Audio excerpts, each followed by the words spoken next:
Hello everybody, welcome back again to Dr. Movie, the show that I do movie reviews while I'm driving my car to and fro, back and forth, hither and thither. I watch the movies so you don't have to. I like that one. You guys know, if you've been listening to the show, that recently I covered the first 3 Ghoulies movies. And lo and behold, I've been asked by a whopping number of 2 people, hey, are you going to do part 4? And I'll be honest with you, I intended not to. Because all I had to do was look at the artwork and go, yeah, no thanks. But Cameron Sullivan reached out to me, and dang it if he didn't ask the exact same thing. Hey, are you going to do Ghoulies 4? So I asked the question, is that a request? And he said yes. So here we are, boys and girls. We're going to talk about the 1994 Ghoulies 4, if we want to or not.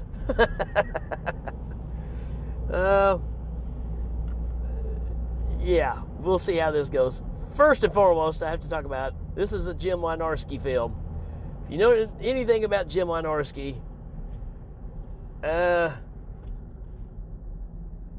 you're going to get a lot of cleavage. That's the best way to put it, I guess. He's big on the boobies.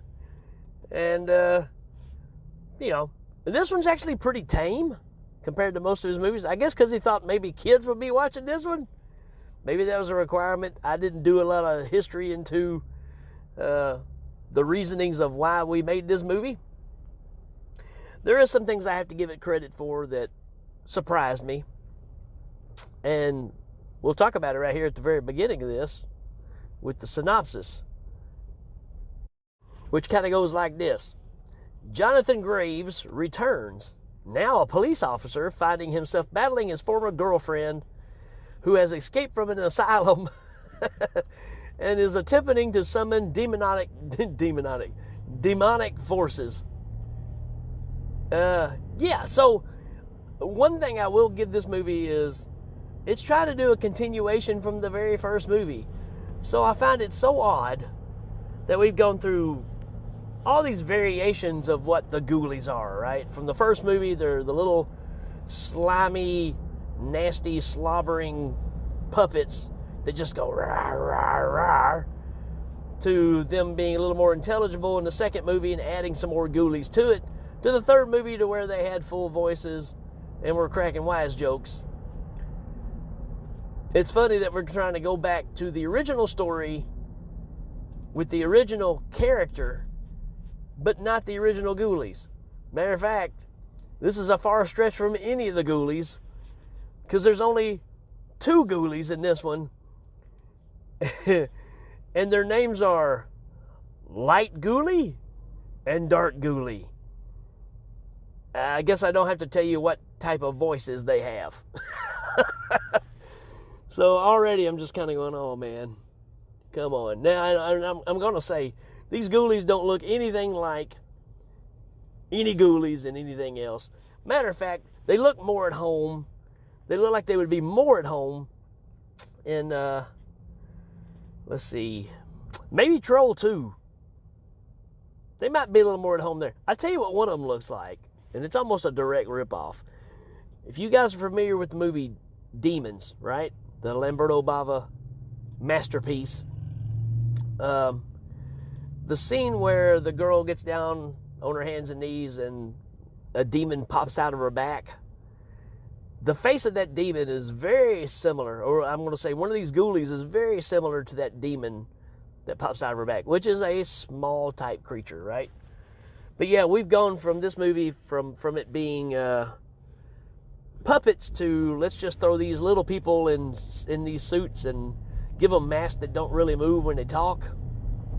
They're pretty bad.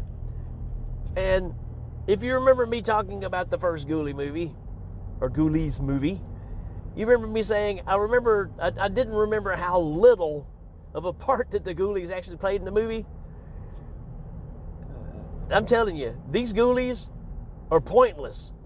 There is no sense in these Ghoulies being in this movie because they do absolutely nothing except crack jokes. They do strip a janitor down out of his, one-piece coveralls or whatever to steal some keys. But other than that, they shoot a sheriff's or a police officer's rifle or shotgun through the ceiling of a vehicle when there's nobody around and run off. They don't do anything. I mean, they are absolutely pointless in this movie. And I don't know. You just kind of, again, you're just wondering who greenlit this, right? Was it just an excuse to use the Ghoulies name? And I don't know, did Wynorski think I'm going to just recreate the Ghoulies all together and make them totally different? And this is what we got? I don't know. But again, I do give them credit for trying to tie into the original story with Jonathan Graves. I didn't even talk about the cast in this. Let's talk about that a little bit. You do have, it is Peter Liapis returning for his character. He was in the first Ghoulies as the main character, Jonathan. You kind of got a whole bunch of Wynorski people in this, right? Stacey Randall, who's this? When this movie starts off, you've got this kind of Aeon Flux woman coming in, taking care of business, beating up a bunch of people in a warehouse, only to draw a pentagram on the ground to summon up a demon of some sort. And it's all about, if you remember in the original Ghoulies, he had the necklace that had the stone in it.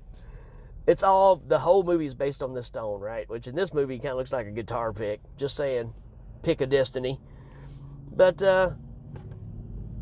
this girl's kind of kicking everybody's butt and summons the demon. The demon's like, look, you got to hurry up and get the stone to me. And she has the stone, and she messes up, and I think she steps inside the pentagram when all this is going on, and it messes everything up. But that's what kind of brings the Ghoulies into the picture. Whoopity-doo. But apparently the whole story, this girl that's going around, Stacey Randall's character, is going around killing people to get the stone to get her old boyfriend back, which is a darker, more sinister version of Jonathan, who is, I don't know, for lack of a better word, disintegrating. He's fading away, and she's trying to find a way to keep him alive. And when this all comes down to what's happening, Jonathan and this girl used to be an item. They started dabbling in some black magic. She went a little too far. He got out. Apparently, he couldn't satisfy her enough in many ways. So she summoned a darker version of him, and she wants to kill the real one and keep this sinister one so she can be, I don't know, satisfied? It just seems like a whole lot of trouble. And just go find you another boyfriend, But again, that's women. Oh, did I say that? They got to do things the hard way. I tell my wife that all the time. You always find the hardest way to try to do things when there's a lot simpler way. Anyways, different story, different time. But yeah, I'm just sitting there going, really? We're going through all this mess just because she's unhappy with the boyfriend, so she's trying to summon this demon. So you can kind of see where that's leading, right? Eventually it's going to come down to evil Jonathan fighting good Jonathan, which he's not all that good either. He's a cop. Well, he's a cop. He does a pretty good job as a cop. And that's the big showdown you're going to have as far as how this all ends. Now, there's also, he's got a new work partner, but he also used to work with this lady that's now the chief, and they were an item. So there's also a love triangle going on there, because when Jonathan is by himself, he's always got this prostitute that comes and hangs out at his place that he could have busted, but I think he kind of fell for her. And I'm just going, I don't know that a prostitute is kind of who you want to take a liking to.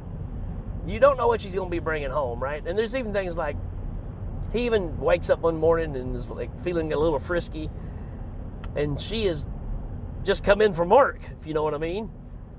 And she's like, would you stop? I've been working all night. And I'm going, how can you go,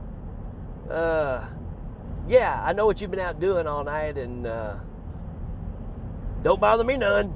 I don't know. It's weird. But anyways, I digress. No real prostitutes were hurt in the making of Ghoulies 4 that I know of. I don't know. It is Wynorski. Maybe somebody did. But anyways, in the storyline, and what happens is when you get to the big showdown, the prostitute girl they're going to use as a sacrifice to bring the real Jonathan alive, and it wipes out the good Jonathan. And so you got that kind of thing going on too. But, and again, you notice how much I'm talking about the Ghoulies, because they don't do nothing. They just show up and go, hey, what was that? Oh, I don't know. Hey, let's go look at this. I mean, that's all they do. They don't do anything. They jump into a portal at the end of the movie whenever Alexandria goes in or gets sucked into a portal. They just go where she's going. I just don't get it. I don't get the whole reason of making this movie, really. But anyways, I don't see they say, yeah, that's a great idea. And we've got just a lot of goofy stuff. And, you know, there's some comedy in this, but I've got a problem with Wynorski's humor. I don't think it's funny. There's no reason to have a couple of, I don't know what they are. I don't know if they're not factory workers, but like warehouse workers. I don't know if they're electricians or plumbers. They're underground trying to work on something. And it's Ralph Cramden and you know, the characters from the Honeymooners, right? You got the guy that's doing the Art Carney, you know, what do you say there, Reffy boy? You know, I mean, it's just like, and he's even dressed like him. Now, the other guy's dressed in more of a work outfit, but he's got a mustache, but he's obviously supposed to be Ralph, and the other one's supposed to be Norton. And it's just like, why? Why would you, what made you think this will be hilarious to see these guys that don't really look like the main characters, but try to talk like them, and they're not fantastic, but to have them killed off by Alexandria just because? I mean, it's just, there's so much pointless stuff in this movie. And I don't know. Is it terrible? No. Is it good? No. Is it enjoyable? Well, it just matters where you sit on the fence with this one, because again, I'm real hit and miss with comedy, right? I love Tucker and Dale because I don't think you're not really forcing anything. Where here you're trying to do Naked Gun, Hot Shots, Scary Movie. You're trying to cram this humor into this movie that is really not the best vehicle for it, right? So I have a problem with that. I have a soft spot for Saturday the 14th, but it's still got the same issues, right? So I think that's my problem with this movie, and just the fact of, wow, you know, we can't make up our mind what the Ghoulies are supposed to be. And I really think they just threw the Ghoulies in this and changed a couple of characters just to make it a Ghoulies movie, but it was intended to be something else. I don't know. It just feels that way. It feels very forced. And it seems like maybe the people had fun making this movie, but I don't know, man. There's a reason that Tubi isn't carrying it, I guess, with the rest of them. Of course, I imagine it's not even the same production team. I didn't even look who even released it. I think it was direct-to-video. On IMDb, they do have a 2.8 out of 10. So I'm not alone when it comes to the thoughts on this movie. That's really all I got for this one. It's not on Tubi, so I don't know where you can find it. I'm sure you can. I mean, it's out there. But as far as a rating, for me, I don't know. I'll give it a 2 just to be nice. But yeah, it's definitely the weakest of the bunch, and I think that's saying a lot. All right, so Cameron, if you like this one, I'm sorry, bud, but it just don't do it for me. I don't get the humor. I don't think it's funny. So that's pretty much it for this one, folks. Hey, again, if you've got recommendations or if you disagree with me on this, that's totally fine too. I'll take it. But if you have any comments, questions, recommendations, hit me up on Facebook, Instagram, you know the drill. Even on YouTube, that's right. Dr. Movie has a YouTube channel, and I don't really do videos. I mean, there's videos of the podcast, but it really is just a picture and the audio, right? It's hard for me to do video when I'm driving a car. But anyways, they're out there as well. If you want to comment on those, or at least just follow me there. Give me some give me some loving over there on the YouTube, right? Matter of fact, on there you can find all the old House of Wax episodes. You can find all the Rad Movie Rama stuff on there. I've kind of got it all put together there. So there you go, folks, if you're looking for any of that stuff. Anyway, folks, I'm going to get out of here, and we will check you later.